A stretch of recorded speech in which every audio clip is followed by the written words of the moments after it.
श्री स्वामी समर्थ. नमस्कार. आपल्या यूट्यूब चॅनलवर तुमचं खूप मनापासून स्वागत करत आहे. तुमच्या मनातील सर्व चांगल्या इच्छा स्वामी महाराज पूर्ण करो ही स्वामींच्या चरणी प्रार्थना करते आणि आजच्या नवीन व्हिडिओला सुरुवात करते. तर उद्या वार आहे मंगळवार आणि दिनांक आहे 4 नोव्हेंबर. या दिवशी आलेली आहे वैकुंठ चतुर्दशी. यालाच हरिहर भेट असंही म्हटलं जातं. तर पहा, भारतीय संस्कृतीत प्रत्येक सणामागे एक गूढ अध्यात्म, भक्ती आणि समाजी हिताची भावना दडलेली असते. कार्तिक महिन्यातील शुक्ल पक्षाची चतुर्दशी हीच ती वैकुंठ चतुर्दशी जी भगवान विष्णू आणि भगवान शिव यांच्या एकात्मतेचं प्रतीक मानले जाते. या दिवशी विष्णू भक्त आणि शिवभक्त एकत्र येऊन दोन्ही देवतांची आराधना करतात. ही एक अद्भुत घटना आहे जिथे वैष्णव आणि शैव परंपरा एकत्र येऊन भक्तीचा संगम घडवतात. वैकुंठ चतुर्दशी हा दिवस केवळ धार्मिकदृष्ट्या नव्हे तर सामाजिक आणि मानवीय मूल्याच्या दृष्टीनेही अत्यंत महत्त्वाचा आहे. या दिवशी भक्त केवळ देवपूजा करतात असे नाही, तर समाजातील काहीतरी चांगले घडवण्याचा संकल्पही घेतात. या दिवशी शिव आणि विष्णूंची संयुक्त पूजा केली जाते. भगवान विष्णूला कमळ अर्पण केले जाते आणि शिवाला बेलपत्र व धतुरा अर्पण केला जातो. असं म्हटलं जातं की चातुर्मासामध्ये जेव्हा भगवान विष्णू हे शयनिद्रेवरती जात असतात त्यावेळेस ते आपल्या सृष्टीचा कारभार हा शंकरांकडे सोपवून जात असतात आणि देवउठणी एकादशीला ते शयनिद्रेतून जागे होतात आणि त्यानंतर ते आपला सृष्टीचा कारभार पुन्हा हाती घेण्यासाठी भगवान शिवशंकरांकडे जातात आणि त्याच भेटीला वैकुंठ चतुर्दशी आणि हरिहर भेट असं म्हटलं जातं. तर भगवान शिव हे भगवान विष्णूंच्या भेटीसाठी येतात आणि सृष्टीचा कारभार त्यांना परत सोपवतात आणि आपल्या कैलास पर्वतात निघून जातात आणि म्हणूनच या भेटीला हरिहर भेट असं म्हटलं जातं. तर पहा, या वैकुंठ चतुर्थीच्या दिवशी जी बी व्यक्ती भगवान विष्णू आणि भगवान शिव यांची एकत्र पूजा करतात त्या व्यक्तीच्या सर्व इच्छा मनोकामना पूर्ण होतात आणि त्या व्यक्तीला वैकुंठ प्राप्त होते. तसेच या दिवशी दानधर्म करण्याला सुद्धा विशेष महत्त्व आहे. त्याचबरोबर आपल्याला हा एक उपाय करायचा आहे. जर तुम्हाला कुठे हे एक फूल जर दिसले तर ते अजिबात सोडू नका. ते लगेच तुम्ही तुमच्या घरी घेऊन या. हे एक फूल जर तुम्हाला दिसले आणि तुम्ही ते घरी घेऊन आलात तर तुमच्या प्रत्येक कामामध्ये यश मिळेल, इच्छापूर्ती होईल, आयुष्याचं सोनं झाल्याशिवाय राहणार नाही. हा दिवस अतिशय महत्त्वाचा असतो आणि या दिवशी जर तुम्हाला हे एक फूल जर भेटलं तर ते तुम्ही अवश्य घरी घेऊन यायचं आहे. आता हे कोणतं फूल आहे आणि त्या फुलाचं तुम्हाला काय करायचं आहे आणि त्याचबरोबर वैकुंठ चतुर्दशीला आपल्याला भगवान विष्णू आणि भगवान शिव यांची पूजा कशी करायची आहे आणि त्याचबरोबर त्यांना कोणत्या वस्तू अर्पण करायच्या आहे याबद्दलची संपूर्ण माहिती आजच्या व्हिडिओमध्ये आपण जाणून घेणार आहोत. त्यामुळे तुम्ही पुढे व्हिडिओ स्किप न करता शेवटपर्यंत नक्की बघा, जेणेकरून तुमच्यापर्यंत योग्य ती माहिती पोहोचेल. आपल्या चॅनलवर नवीन असाल तर चॅनलला सबस्क्राईब करा आणि असेच नवनवीन माहितीपूर्ण व्हिडिओ पाहण्यासाठी बेल आयकॉनला प्रेस करा, म्हणजे मी जेव्हा कधी नवीन व्हिडिओ अपलोड करेन त्याचं नोटिफिकेशन सर्वात अगोदर तुम्हाला भेटेल आणि तुम्ही एकही व्हिडिओ मिस करणार नाही. त्याचबरोबर खाली कमेंट्समध्ये हरिहर की जय असं लिहायला अजिबात विसरू नका. व्हिडिओ माहितीपूर्ण वाटला तर आपल्या मित्रपरिवारांसोबत नक्की शेअर करा. वैकुंठ चतुर्दशी हा दिवस आपल्या सामान्य स्त्री पुरुषासाठी व भगवान शिव आणि भगवान विष्णू यांचा आशीर्वाद प्राप्त करून घेण्यासाठी अतिशय महत्त्वाचा दिवस आहे. आणि पहा, या वैकुंठ चतुर्थीच्या दिवशी जर आपण कोणतेही उपाय करू किंवा सेवा करू, पूजा करू आणि त्याचबरोबर काही प्रभावी उपाय करू तर त्याचे फळ हे आपल्याला 100% प्राप्त होते.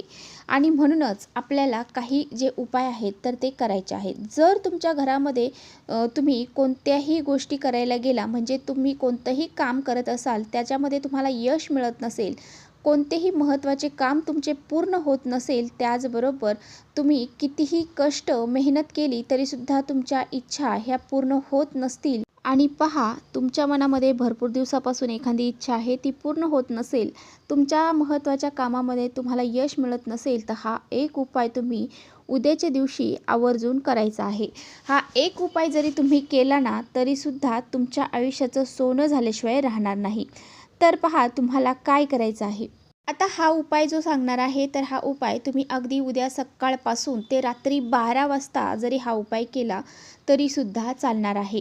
कारण रात्री 12 वाजता वैकुंठ चतुर्दशीच्या दिवशी भगवान शिव आणि भगवान विष्णू यांची हरिहर भेट ही होत असते आणि याच वेळेमध्ये आपल्याला पूजा देखील करायची आहे. हा उपाय तुम्ही मंदिरामध्ये जाऊन करू शकता किंवा घरच्या घरी केला तरीसुद्धा चालेल. आता हा उपाय करण्यासाठी तुम्हाला एक कमळाचं फूल लागणार आहे. आता ज्या ठिकाणी तुमचं फूल भंडार आहे त्या ठिकाणाहून तुम्हाला कमळाची फुलं ही सहज मिळून जातील. आणि जर तुम्हाला शक्य असेल तर तुम्ही 108 कमळाची फुलं देखील घेऊ शकता. नसेल शक्य तर एक घेतलं तरी चालेल. आता तुम्हाला काय करायचं आहे, ते कमळाचं फूल घ्यायचं आहे. त्याचबरोबर एका तांब्यामध्ये शुद्ध पाणी आपल्याला घरातलं भरून घ्यायचं आहे आणि त्या तांब्यामध्ये त्याचबरोबर त्यामध्ये थोडंसं जे कच्चं दूध असतं गाईचं ते टाकायचं आहे आणि गंगाजल देखील असेल तर ते टाकायचं आहे. त्याचबरोबर एक शुद्ध गाईच्या तुपाचा दिवा तुम्हाला तयार करून घ्यायचा आहे. आता ह्या सर्व वस्तू घेऊन तुम्हाला जायचं आहे तुमच्या घराजवळ असणाऱ्या महादेवाच्या मंदिरात. आता महादेवाच्या मंदिरात तुम्ही गेल्यानंतर सर्वप्रथम काय करायचं आहे, तर हा शुद्ध गाईच्या तुपाचा दिवा जो घेऊन गेला आहात तर तो प्रज्वलित करायचा आहे. आता काय करायचं आहे, तर तिथे धूप अगरबत्तीसुद्धा लावायची आहे आणि उत्तरेकडे तोंड करून तुम्हाला जे पाणी तुम्ही घेऊन गेलेला आहात तर ते 1 लोटा पाणी तुम्हाला शिवपिंडीवरती अर्पण करायचं आहे. आता तुम्हाला सोबत एक तुळशीपत्र देखील घेऊन जायचं आहे आणि त्याचबरोबर पहा काय करायचं आहे, तिथे गेल्यानंतर ओम नमः शिवाय, ओम नमः शिवाय हे पाणी तुम्ही अर्पण करत असताना तुम्हाला जप करायचा आहे. आता बघा, या वैकुंठ चतुर्दशीच्या दिवशीच फक्त याच एकाच दिवशी भगवान शंकरांना तुळशीपत्र अर्पण केलं जातं आणि भगवान विष्णूंना बेलपत्र अर्पण केलं जातं. इतर दिवशी भगवान शिवांना कधीही तुळशीपत्र अर्पण केलं जात नाही आणि विष्णूंना देखील बेलपत्र अर्पण केलं जात नाही. परंतु वैकुंठ चतुर्दशीच्या दिवशीच ह्या गोष्टी ज्या आहेत तर त्या घडत असतात. कारण या दिवशी हरिहर भेट होते आणि एकमेकांचे जे काही जे पत्र आहे ते आपण वाहत असतो तर ते एकमेकांना अर्पण केले जाते. आता पहा, तुम्हाला काय करायचं आहे, तर हे जे कमळाचं फूल तुम्ही घेऊन गेले आहात तर ते तुमच्या उजव्या हातामध्ये धरायचं आहे. तुमची इच्छा मनोमन तुम्हाला व्यक्त करायची आहे आणि हे फूल ओम नमः शिवाय म्हणून तुम्हाला शिवपिंडीवरती अर्पण करायचं आहे.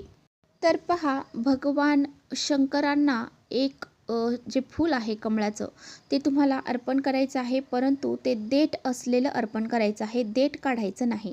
असं म्हटलं जातं की भगवान विष्णूंनी भगवान शंकरांना 108 कमळ जे आहेत तर ते अर्पण केली होती, परंतु त्यांच्या लक्षात आलं की 107च कमळ जे आहेत तर ती आहेत. तर पहा, असं विष्णूंच्या लक्षात आलं आणि शंकर भगवानांनी त्यांची परीक्षा घेण्यासाठी एक कमळ तिथून गायब केलं. तर पहा, त्यावेळेस भगवान विष्णूंनी काय केलं, तर त्यांनी आपले डोळे जे आहेत तर ते काढून भगवान शिवांवर अर्पण केले. कारण भगवान विष्णूंना कमळनयनी असं म्हटलं जातं, म्हणून त्यांची ही अशी भक्ती पाहून भगवान शिव त्यांच्यावरती अतिशय प्रसन्न झाले आणि अशा या प्रसन्न वातावरणामध्ये भगवान शिवाने भगवान विष्णूंना सुदर्शन चक्र अर्पण केले होते आणि त्यांचे डोळे देखील त्यांना परत केले होते. अशा ह्या भक्ती पाहून भगवान शिवांनी त्यांना असं म्हटलं होतं की या दिवशी जी बी व्यक्ती कमळ हे मला अर्पण करेन त्या व्यक्तीच्या सर्व इच्छा मनोकामना पूर्ण होतील असं शंकर भगवान यांनी सांगितलं होतं. आणि तेव्हापासूनच या वैकुंठ चतुर्दशीला भगवान शिवांना हे एक कमळाचं फूल अर्पण केलं जातं. त्याचबरोबर तुळशीपत्र देखील अर्पण केलं जातं. तसेच एक फूल तुम्ही भगवान विष्णूंना देखील अर्पण करू शकता. ज्यावेळेस तुम्ही हे कमळ अर्पण करणार आहात त्यावेळेस तुम्हाला श्री सूक्ताचं पठण करून हे कमळ अर्पण करायचं आहे. असं केल्यामुळे तुमच्या प्रत्येक कामामध्ये तुम्हाला यश मिळेल, तुमची इच्छापूर्ती होईल आणि तुमच्या इच्छा मनोकामना पूर्ण होऊन आयुष्याचं सोनं झाल्याशिवाय राहणार नाही. असा हा अत्यंत प्रभावशाली उपाय आज तुम्हाला उद्या नक्की करायचा आहे. तर चला इथेच थांबवते माझा व्हिडिओ तुम्हाला आवडला असेल तर नक्की लाईक करा. चॅनलवर नवीन असाल तर चॅनलला सबस्क्राईब करा. परत भेटूया अशाच छानशा व्हिडिओसोबत. तोपर्यंत श्री स्वामी समर्थ.